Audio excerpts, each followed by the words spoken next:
Rapidement, Angélique Alacudos, responsable juridique et de l'expérience collaborateur des transports de Pau. Alors je ne sais pas si certains connaissent ou pas les transports de Pau. C'est une entreprise de transport et de logistique familiale. C'est à peu près 3 agences, donc Lompré, Salomé et Dunkerque, de 370 salariés. Tu peux cliquer. Alors, pour tout vous avouer, je ne connaissais pas du tout le monde du transport et de la logistique avant d'avoir intégré les transports de Pau. Donc je vous laisse un peu imaginer ma surprise lorsqu'on m'a chargée du recrutement et que je me suis rendu compte que finalement il y avait une réelle difficulté sur le marché, que le marché de l'emploi il est totalement inversé parce qu'on a beaucoup plus d'offres que de demandes. Et c'est là que je me suis rendu compte je me suis finalement rendu compte que c'est là que l'intégration elle prend tout son sens. Parce que finalement, si le peu de candidats que l'on a, on n'arrive pas à les conserver, parce que l'intégration se passe mal, parce qu'il n'y a pas de véritable accueil, on se retrouve un petit peu dos au mur, si je puis dire. Il y a une étude récente de Expertise RH qui a été réalisée et qui a démontré que 4% des nouveaux arrivants quittaient leur entreprise dès le premier jour. 4%, c'est quand même énorme. Il y a 24% de ces nouveaux arrivants qui vont quitter leur entreprise dès les 45 premiers jours. Donc je ne sais pas si vous vous rendez compte, mais c'est quand même énorme. C'est des chiffres qui sont assez révélateurs sur les processus d'intégration qui ne sont pas forcément adaptés. Alors, l'intégration, il faut un petit peu se l'imaginer, l'assimiler à une greffe. C'est un peu une image un peu étrange, on va se dire, mais une greffe, c'est finalement lorsque le médecin il va faire une greffe à un patient, une greffe d'organes, il va se rendre compte dès les premiers jours, dès les premiers mois, s'il y a un rejet ou non de l'organe. Là, ça va être la même chose pour le nouvel arrivant. Si la personne ne s'en sent pas bien, si elle n'est pas accueillie dès les premiers jours, il va avoir un rejet du poste, un rejet de l'équipe, et la personne va finalement partir. C'est pour ça que finalement, dès les premiers mois, dès les premières semaines, il va falloir adapter l'intégration. L'intégration, il y a une croyance assez courante qui est de penser qu'elle se fait dès le départ dès le premier jour, alors que finalement l'intégration elle commence dès le recrutement. Ça va commencer par la manière dont on va traiter la personne lors de l'entretien, la manière dont on va échanger avec elle. C'est essentiel de finalement créer une relation de confiance. Cette relation de confiance, elle va se faire avec par exemple l'adhésion de l'équipe. Ce qu'on fait chez Depot, par exemple, c'est à la fin de l'entretien, on va confier un membre de l'équipe, du service concerné, pour qu'il puisse échanger de façon un peu informelle sur ses difficultés, sur la réalité du poste. Comme ça, finalement, on va être totalement transparent sur la réalité du poste. La personne, elle va à la fois se sentir à l'aise et elle va pouvoir, finalement, si elle est recrutée, avoir l'adhésion de l'équipe et avoir déjà une première approche avec celle-ci.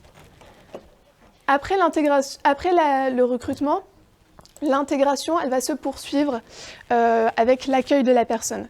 L'accueil de la personne, c'est essentiel. Tout à l'heure, j'entendais un petit peu certains dire oui, c'est prévoir, anticiper, ça va être préparer son matériel. C'est des choses qui peuvent paraître anodines, mais dans certaines entreprises, ce n'est pas forcément le cas.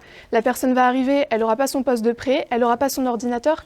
C'est des choses qu'il faut être assez sensible parce que sinon, la personne, elle va se sentir un petit peu délaissée et son accueil, finalement, elle n'aura pas été attendue, finalement.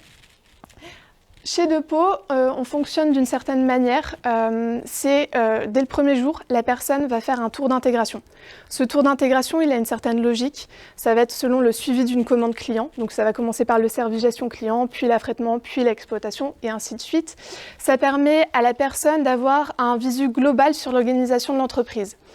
En plus de ce suivi global, ça va permettre finalement de mettre un visage sur un nom. C'est quand même plus sympa lorsqu'on va prendre son poste, si on a des difficultés, de savoir à qui on doit s'adresser si jamais il y a un souci. Et finalement, on va être plus à l'aise parce qu'on va commencer à prendre nos marques. Ce parcours d'intégration, il va s'achever sur un temps d'échange un petit peu informel avec un portrait chinois que je vous ai mis en modèle. Donc ce portrait chinois, ça va être un temps d'échange un petit peu plus fun où on va questionner sur des choses un petit peu basiques, sur qu'est-ce que la personne aime comme plat préféré, qu'est-ce qu'elle aime comme type de film. C'est des choses un petit peu basiques mais qui finalement permettent de s'intéresser à la personne, à qui elle est vraiment et pas seulement le côté professionnel, j'ai envie de dire. Une fois qu'on a fait ce portrait chinois, on va le diffuser sur notre réseau collaboratif interne, qui est Steeple. Ça va permettre aux sites distants, par exemple si c'est un nouvel exploitant de Dunkerque qu'on va accueillir, et ben ça va permettre aux sites de Salomé et de Lompré de mettre des commentaires de bienvenue. C'est toujours quand même sympa de rentrer chez soi une fois après sa première journée, et de se rendre compte que on a des petits mots de bienvenue, des mots sympathiques de nos nouveaux collègues. À la suite de ce parcours d'intégration, à l'issue de la période d'essai, on va réaliser un rapport d'étonnement. Alors ce rapport d'étonnement, j'en entends souvent parler dans différentes entreprises. Il est parfois un petit peu perçu de façon négative.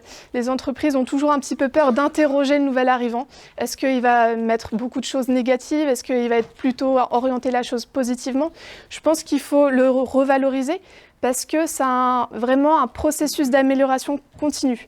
En interrogeant la personne, ça nous permet finalement d'être plus performants parce qu'on va pouvoir ajuster nos pratiques.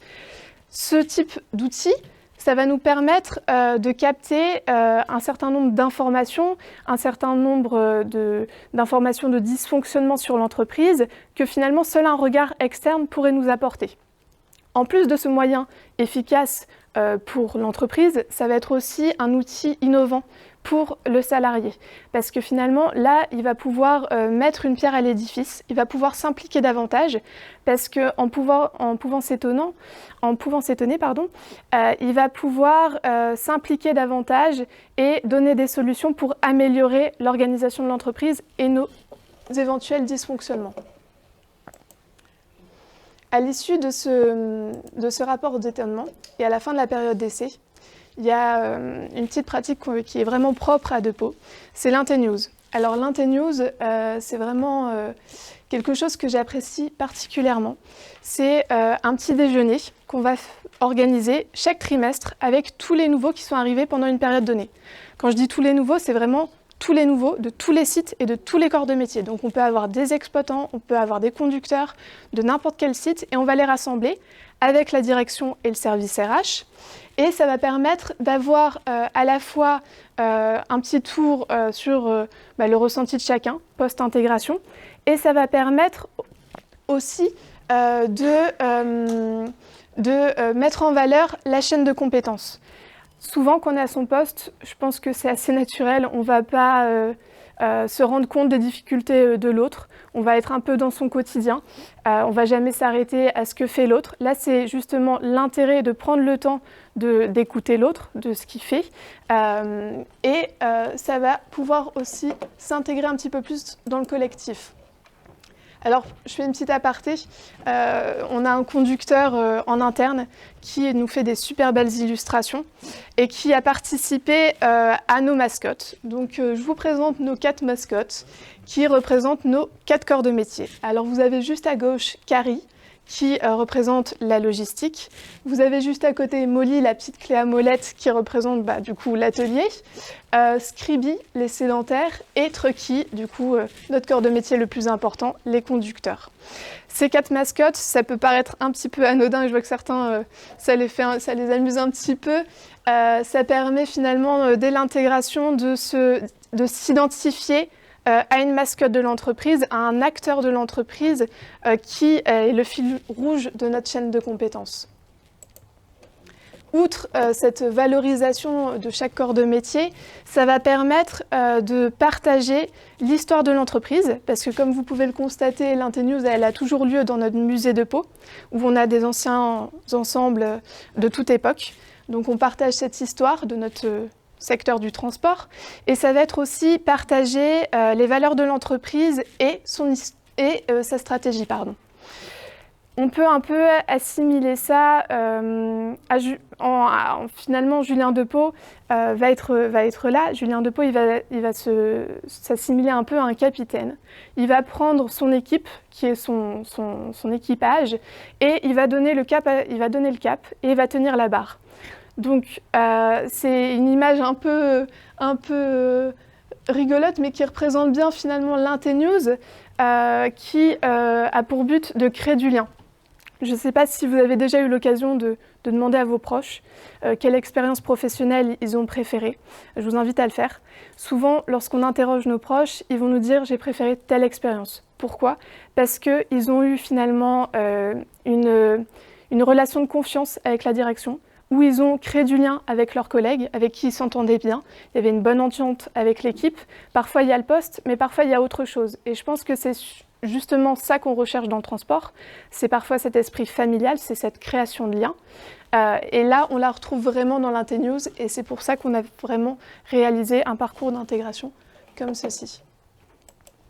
Donc si je peux être concise pour ceux que j'ai perdus en route, il faut vraiment prendre le temps d'anticiper l'accueil, d'interroger la personne pendant le parcours d'intégration, savoir si elle se sent bien, prendre le temps d'eux, et créer du lien avec l'équipe et vraiment l'intégrer au cours de l'entreprise. Je vous remercie pour votre attention.